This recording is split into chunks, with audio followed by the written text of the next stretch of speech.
Hello everyone and welcome back to Sims Medieval Let's Play. Let's see what we can do. I want to build a market, furnished of course, and let's create a merchant. Tarosen.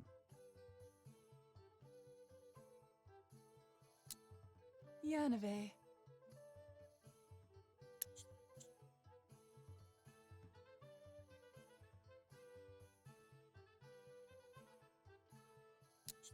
Renchis.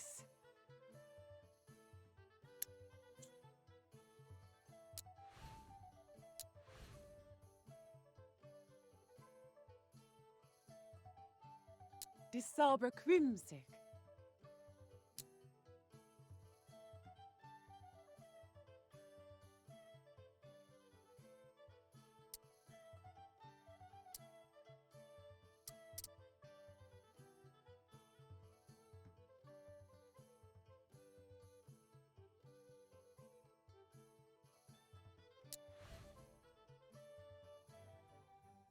So here she is, Helena Errington, our new merchant. So let's choose this quest today, Animuslaver. Whispers were circulating of an evil that had descended upon the kingdom. The rumors had everyone jumping at shadows, and levels of distrust were high among the populace. If something was not done soon to alleviate the people's fears, neighbors would begin accusing neighbors of random evil acts. They would be swallowed by their own paranoia. So we have only one approach: take care of it. Someone had to find the truth. Was there any real threat to the people, or could the chaos be tracked to a single source? So main primary character would be Sir Dale for truth and justice. Secondary hero, our spy. If there was one thing that Queen never got tired of, it was summoning people to her court. The summons for Sir Dale had arrived by pigeon just minutes earlier. The knight turned the message over and over in his hands. Okay, he's tired. Go home probably. Let's sleep first. Yeah, it's evening. Great. Hunt in the forest and threaten merchant?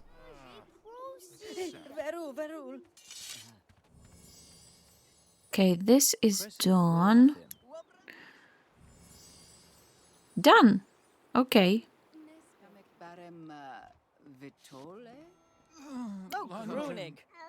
It's bad, Sir Dale. A visiting Marquis has gone missing after visiting the docks to check on his holdings. News has already spread to his homeland, where they've proposed an edict to impose a trade embargo upon us. Go search the ship for information. Return to me when you have answers. Sir Dale arrived at the docks, ready to begin his investigation. Meanwhile, Under Spy Eileen was interrupted from her thoughts by the low honk of a cormorant. To the unskilled ear, it was just the call of a common seabird, but to the spy, it was information. It meant there was a job for her at the messenger box. Okay. You searched the ship. Okay, you have what you having. And now, secret drawer. No sign of anything untoward, but apparently there are two new visitors to Rohan that might have some information. A captain's nephew who's staying aboard and a frail old man. So obviously we should talk to them. Okay. A note from Suzanne of the Guild Council. She wants to meet me in the forest after the moon hour. Now, what would the council want with me? A missing marquise? I knew a marquise once, or maybe it was a marlin? You ever been fishing on the open waters? Big beasts? Marlin. Horrible difficult to pull in. Once you get 'em though, they slice up real nice, make a fine bait. Get yourself a good grouper or tuna. I do enjoy a good tuna. Chop it up, add in a few eggs, beat it all, spread it on a slice of two-day bread, makes a fine meal. Oh God. Timothy? Sir Dale said as he pushed aside the door. A boy jumped from his place on the floor and scrambled atop the bed. He curled up and buried his head in his chest while his legs shook uncontrollably. Dale sat on the edge of the bed, doing his best to be non-threatening. "I'm Sir Dale. I have some questions." But Timothy spoke not at all in response to the questions. Sir Dale pressed the questioning until he eventually broke the child's silence. Timothy described a demonic figure. "It ate them, sir. When my uncle sailed in, I jumped aboard. And not ever going home. You can't send me back. I won't go." The boy pulled the covers over his head and trembled beneath. Further questions were met with silence. "The addict is being held in deliberation thanks to a friend we have in their court, but our time is running out. Take your journey, Sir Dale, and return with answers."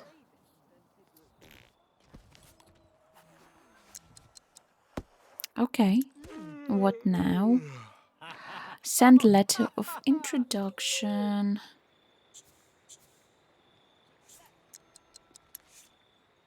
The pigeon is on its way. I shouldn't take long to get a response. Meet with Suzanne. Suzanne?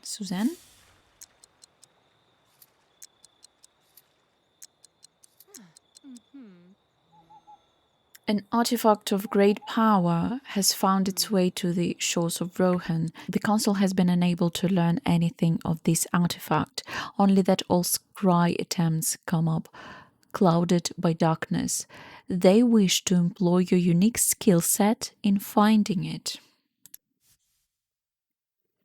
My first loyalty is to the crown. I should inform Lady Amelia the Great and seek her guidance. Let's inform Amelia. Okay, great. Now, travel. Travel. Seemingly out of nowhere, a dreaded pirate corsair galley appeared and quickly closed on Sir Dale's vessel. With the drums pounding and oars staring at the sea, the evil galley prepared to attack. The crew began to panic as Dale stared, unable to make a decision. Attack! The trade routers and coastal villages would never be safe unless someone took decisive action against this scum of the sea. Sir Dale will deep six these grounding bastards. The ships crashed into each other with a defeating crack, and the two crews attacked each other like crazy monkeys. The battle lasted for hours, with no clear victor and much loss of life on both sides. The ships detached and drew apart in the mist. Feelings of disgrace and shame gripped the crew as they watched the faces of the dead comrades sleep beneath the dark waters, the deaths in vain. Okay, let's inform Lady... What? Yes. Let's inform Lady Amelia, then maybe we can eavesdrop on conversation. Okay, Cooliver looked to be a town arising anew from the ashes. Its people smiled readily enough, but when asked, spoke of dark days past. They spoke in hushed voices of disappearances and referred to it as an evil stalking them. The guardsmen chalked it up to bandits and wolves. As Sir Dale sailed homeward, he focused his thoughts on fisherman Vince. Fox has recalled that he was new to the land the less than a few months. None said it outright, but Dale felt it. It was more than a coincidence that spirits began to rise after Vince's departure. If this artifact has anything to do with the Marquis's disappearance, I want you helping Sir Dale. Go back to your messenger and see what else you can learn. A missing Marquise and Sir Dale is investigating. There could be a connection. Wait for Sir Dale to request your help. Our investigation may overlap and we might be able to help one another. Okay, you talk. Request assistance, yeah. Sir Dale needs my help gathering information from some of his suspects. The direct approach failed, so it's time for a more subtle approach. I'll need a disguise. Time to die. Die a disguise. Oh, I probably should do it here. Brew disguise. Oh. Belladonna, bolt of clothes, seeds. Okay. I forgot what I need. Belladonna seeds. How many? I don't remember. Okay, and belladonna, right? Belladonna. Okay, it's done. Make food. So we're good now. Now let's eavesdrop on the nephew and pick the fisherman's pocket.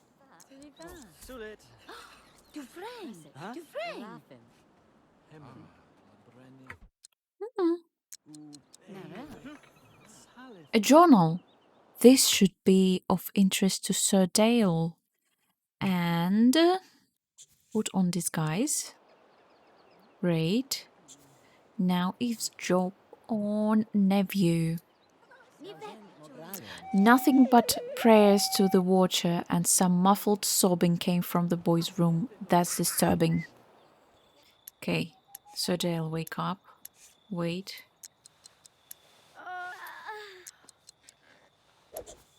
Give the journal. Come on, you'll survive it. The journal appeared to be a how-to for the solitary, slightly insane, traveling fisherman. One particular passage stood out, showing sudden reverence for something called the Animuslaver. I think upon the Animuslaver as the day rises and the sun sets and the waves recede into ocean's grasp. Animus, shall I seek thee again? Sir Dale tapped his chin thoughtfully. I know that name, but from where? Maybe Susan would know more of it. Okay, you write the letter, you eat, and contemplate the current situation.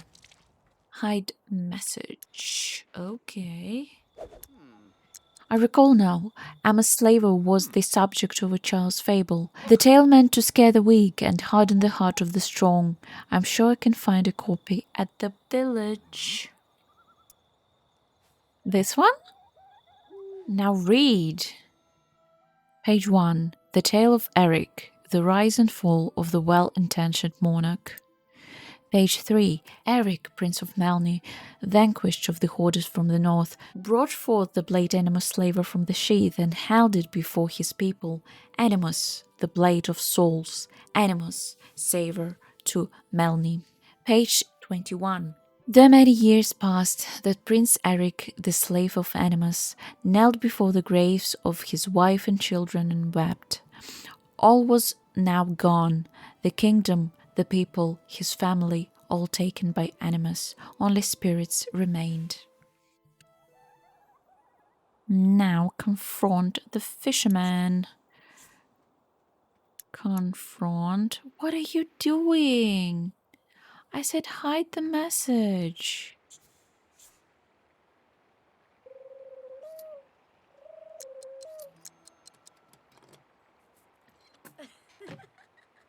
Now you can do whatever you want.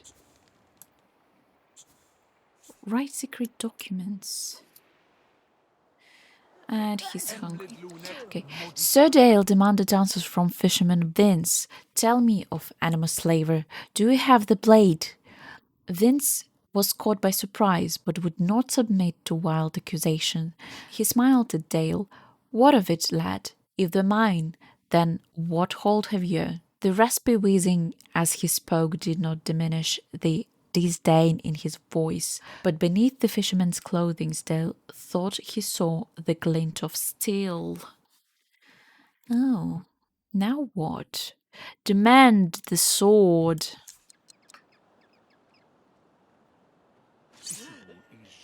Janosh! Tilgam! Tilgam! Sir Dale threw himself onto the fisherman, grabbing beneath the folds of his shirt. He caught hold of a hilt of a sword and pulled back with all his might. The sword seemed to emerge from some impossibly concealed location, almost as if it withdrew from within the fisherman's chest. As the knight held up the blade, the fisherman sagged to the ground. The energy appeared to drain from him, and he whispered, "Free."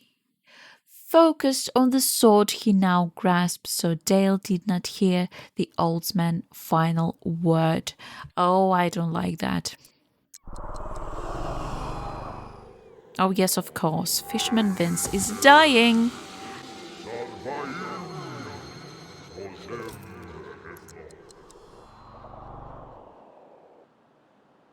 Okay. Admire Animuslaver. Whoa. The sword pulses with energy. I see empires burning, armies advancing. A lone figure holding forth Animus calls to all that follow him to victory, to glory, to life eternal. How could the fisherman become so frail when he held at his fingertips such incredible power? Hunt with Animus. Sir Dale was enjoying his little forest ramble when he came across a damp, overgrown meadow dissected by a tinkling brook. This is exactly where belladonna grows, he thought to himself. Received mushroom, shiny stones, and fatigue. Great, great, great. Sir Dale was distracted during his hunt by the blade within his grasp. He found it difficult to take his eyes from it. Without warning, a wolf jumped upon him, its teeth bared and hungry. In an instant, Animus swung and buried itself into the wolf's side. The beast had no time to howl as it fell limp upon the forest floor. A feeling of euphoria washed over Sir Dale as he knelt beside the beast, taking what he could to make a meal of. Sir Dale was wandering through the forest when he heard some chanting and drumming in the distance. Making his way stealthily through the brush, he spied a throng of tall navy blue elves dancing around a glowing white tree. Spy on them. Captivated. Mana stone. Great. Why does the power not return? Animus would not abandon me. What have I done wrong? What? Sir Dale's thoughts filled with visions of war, destruction, and conquests. One image above all others stood out. He floated above the churning water, the dead piled upon the ocean floor, and he alone held life in his fingertips. Sir Dale could not decide if this was a vision of torment or glory, but a sudden hatred filled his mind. Animus shall free you, flashed across his mind's eye. Okay, you go to sleep. You check the drawer. The message read, Animuslaver and the artifact are indeed the same. Animus is an ancient demon, Animuslaver, whose soul was captured within the blade. Animus is vengeful and exists with but one purpose, to consume and destroy. Should you come across the sword, do not, under any circumstances, unsheath it. You must return it to the council for study and dismantling immediately. As a precaution, I'm including a recipe for Risen Mist, a potion that should break free any who have fallen under the Animus influence. Good luck. warn Sir Dale. That did not go well. He must already be under the sword's influence. I'd better get that potion brewed. Okay, you go back to sleep and acquire the ingredients. Leeches and sugar pear. Okay. Okay, fattened leech and sugar pears. Buy. Here, soak the ingredients. Boop. That's retrieve.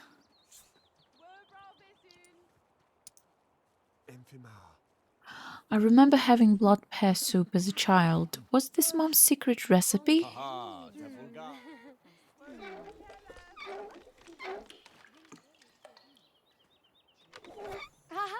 Haha! I retrieved it. Great.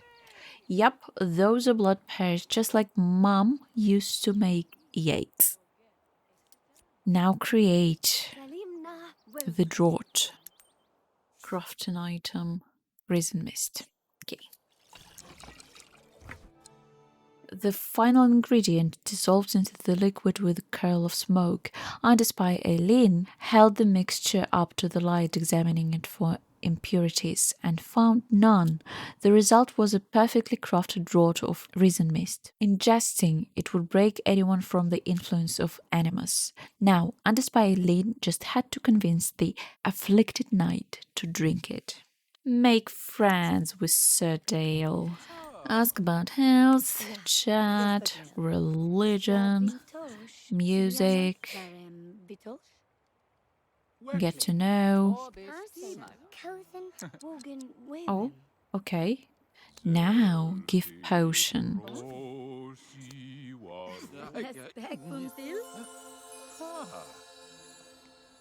What happened?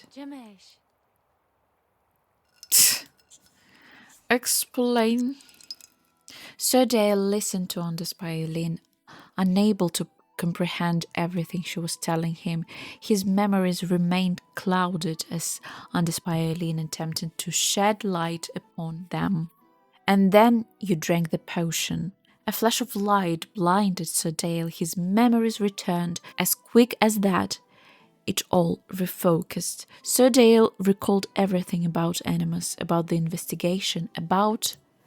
Oh no, It was not Sir Dale, Eileen tried to comfort him. I let that man die.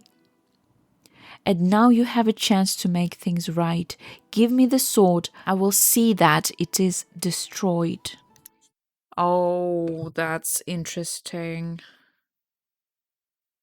Okay, Anders by Eileen has earned my trust. If she believes the sword can be dismantled, I shall honor the trust.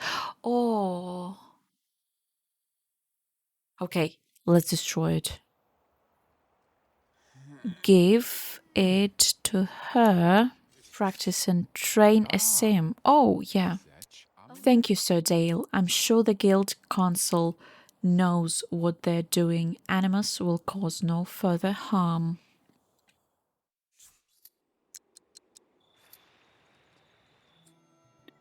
That evening, Sir Dale had a nightmare. Animus had a new shell of a man it had enslaved, and through him it brought an army to lay waste to Rohan. This was not the last he would dream of Animus. Each day he would inquire of Under Spy Eileen, how fares the journey? Has the messenger delivered Animus? Is it destroyed? Days passed into weeks, and still no word of Animus' demise, but Sir Dale continued to inquire without fail. Oh no. Finally, a day came and went with no inquiry, and another, and a third with no questions from Sir Dale. Animus had been destroyed. Its influence was gone. Oh, that's so nice. Thanks God. Okay, now go to sleep. Yay, we finished. Okay, Knight level 5, Spy level 4, amazing. Animus was gone, so Dale and Under Spy Eileen returned to their duties, and the folk of Rohan was spared the torment Animuslaver promised to bring them. Strangely, the people of Adverton had forgotten all about the missing Marquise after the annual order of chinchilla scarves from Crafts Hall was mixed up with the delivery of chinchilla's vests. This was for them unacceptable, as vest season had come and gone.